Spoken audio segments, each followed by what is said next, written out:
This is a 16-foot ladder stand that we're setting up as a rifle stand on the property in Oklahoma.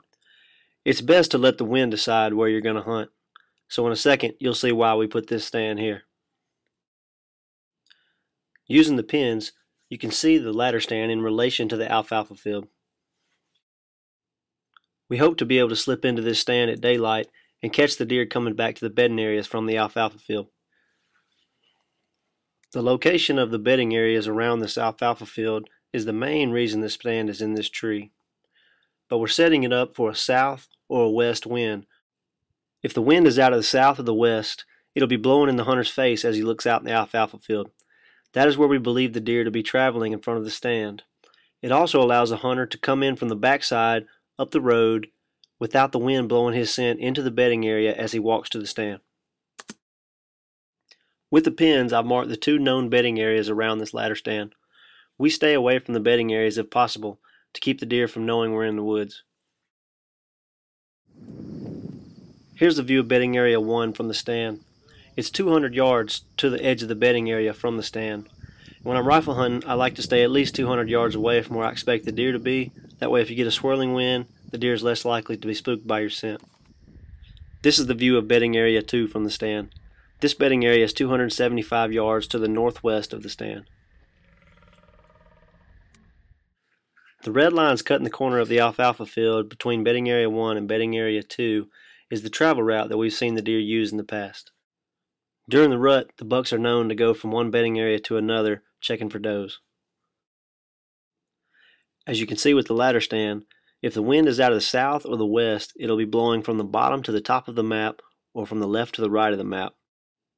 If a deer is traveling from one bedding area to another on the highlighted path, there will be no way he'll be able to smell the hunter with a south or a west wind. This map shows the entry and exit to and from the stand with the green line. As you can see, there is a road that goes straight north right to the ladder stand. Some people say, why not just walk this road to the stand? But if the wind is out of the west or the southwest, as you walk by the bedding area number 1, your scent will be blowing in the bedding area, alerting the deer to your presence. If possible, try to avoid walking across the trail you expect the deer to be on, so they don't smell where you have walked even after you have left the stand.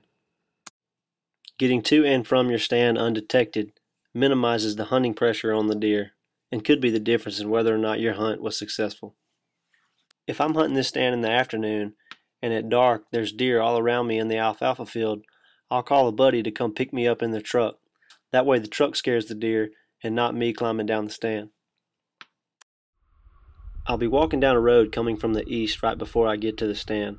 This will allow me to walk quietly to keep the deer that were in the fields from being alert to my presence. This map shows both bedding areas, the travel route of the deer, and the entry and exit to and from the stand. This way, with the south and the west wind, you can see that not only getting to and from the stand, the wind will be blowing away from the deer. Also, the wind will be blowing the hunter's scent away from the deer's travel route as they're sitting in the stand. Remember, getting to and from your stand undetected not only increases your chances of killing a big buck this hunt, it will also help you the next time you want to hunt this area. A deer's nose is its best defense. If you get into a habit of setting your stands up and only hunting them with the correct wind, there is no doubt that you will be a more successful hunter. I hope this helps you on your next hunt. Thanks for watching BADSportsman.com.